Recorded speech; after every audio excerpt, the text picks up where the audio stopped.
আজকে আমাদের একটি গণতান্ত্রিক পুনরুদ্ধারের দিন। আপনারা জানেন ছাত্রদের নেতৃত্বে একটি বাংলাদেশে গণ অভ্যুত্থান সংগঠিত হয়েছিল। আমাদের সামনে একটি চ্যালেঞ্জ দেওয়া হয়েছিল ব্যালট রেগুলেশনের।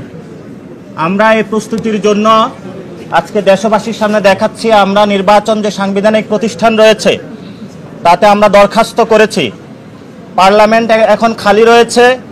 এই পার্লামেন্টে আগামীতে সংস্কার বা ঐক্যমত কমিশনের 400 আসনের মধ্যে 300 আসন এনসিপির ঘরে থাকবে ইনশাল্লাহ।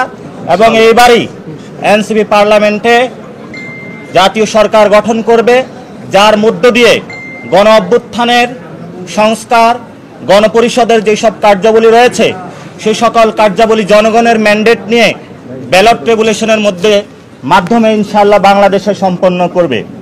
আমরা আমাদের দলীয় প্রতীকের ক্ষেত্রে শাপলাকে প্রাথমিক দিয়েছি।